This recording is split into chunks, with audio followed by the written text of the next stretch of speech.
Now, the second thing I did after adding the kitchen room tag is I need to actually start adding the designation for um, the cabinet.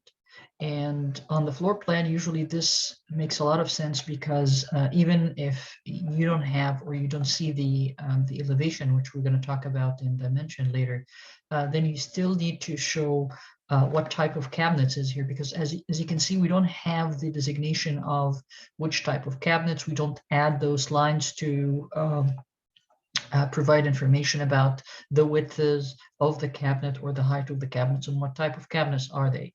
So what I did is I created a different text style for those notes for the cabinets, and I named it cabinets. So it's different than room labels because it should be different.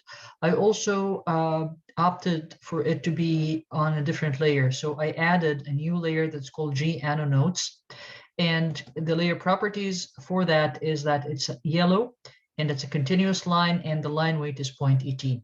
So it's called G-Ano Notes or G-Ano Note without an S if you want to. Just let me correct that by renaming the layer. Okay, so there is no S in here. Okay, so just G-Ano Note.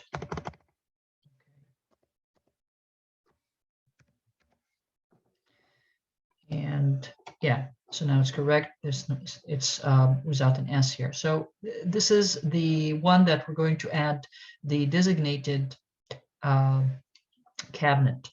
Now, if we take a look here at the below elevation, the base cabinets are known with B, and then the next thing that you add is the width of the cabinet. So if you can take that information down from your elevation, so you can go to measure, and then you can measure the distance for this cabinet. So this is 762, that's the width. And then you're going to add that here at the next to the cabinet. So the base, the B is for base, and then the sink is sink base, and it's 610 because I went there and I measured the width of that, like that. Okay, so each one of those do get a designation, and this is going to help us when we actually add a room dimension, because as you can see, this is getting very crowded.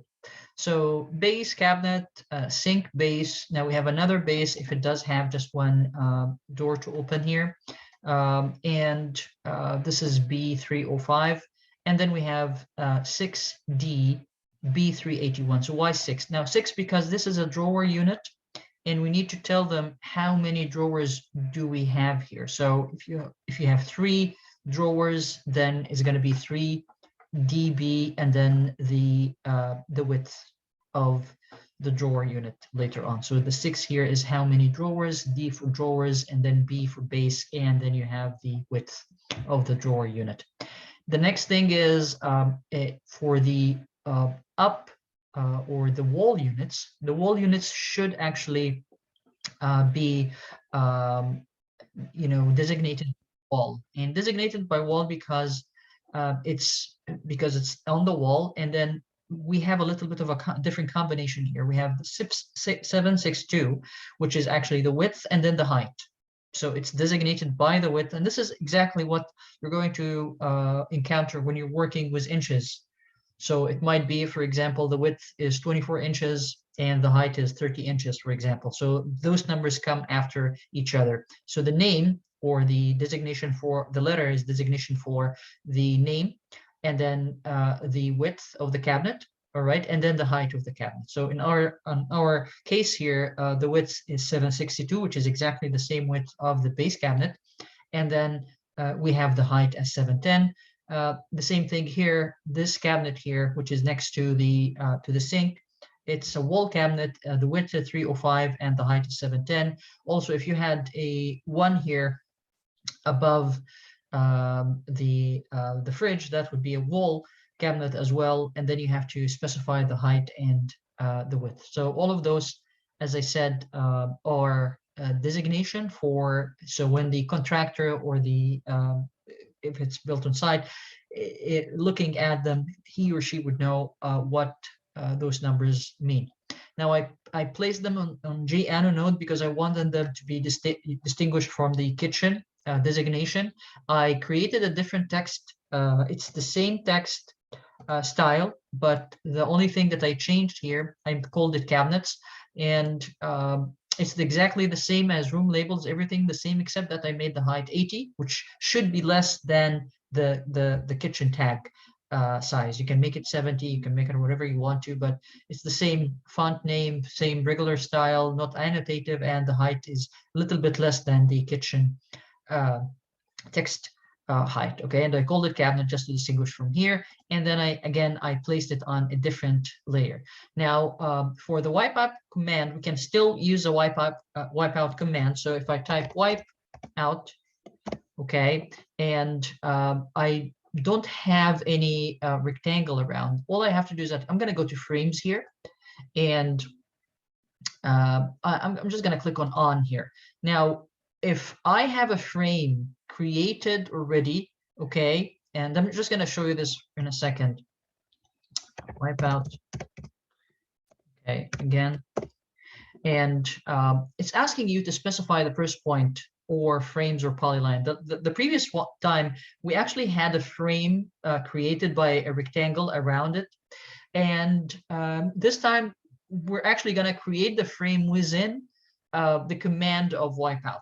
So it's asking you to specify the first point. So I'm just going to do that, and then I'm drag. Now, even if you drag, once you drag in, and then you have the ortho mode on, this is not going to be exactly perpendicular. So it just uses this to align or to frame. That's what it is, actually. It's a frame. So I'm just going to click and drag, and then I'm going to click again, trying to be as much as possible perpendicular, even though that's not going to really matter. And then I'm going to click, and then I'm going to click again here. All right, and I'm going to type C on my keyboard for closing and enter. Now again, we still have that problem, you know, is that the number is actually behind. So all I have to do is that I'm going to click on the text, and I'm going to right click here and draw order, and then I'm going to actually bring to front. So that's the thing that is in the front. So I have that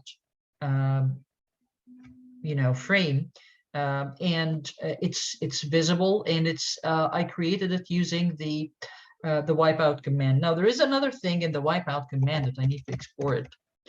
Okay, enter, is that if you want this with frames or not. So if I don't want frames, if I click here and I click off, this is not going to display the frame.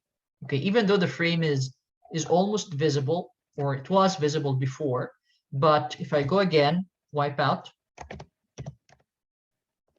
okay, and then I go to frames, you can have three options. You can have them on, or you can have them off, or you can display but not plot, which means that they're going to be displayed on the drawing, but they're not going to be plotted or printed. Okay, so it's actually, I mean, whether anything that you want, the thing is it applies to all of them, so you cannot exclude one from that for the time being. So, but if you want it off, you can have it off. If you want it on, you can have it on for all of them. It's, again, it's a preference. Some drawing or some drafting schools actually don't like to have frames. So if you don't want that, you're going to go to frames. I'm sorry, you're going to go to escape. You're going to go to wipeout command, and you're going to go to frames here. And you say, no, I want them off, and they're going to be off. Okay, so again, if you don't want to have them around, you can do that.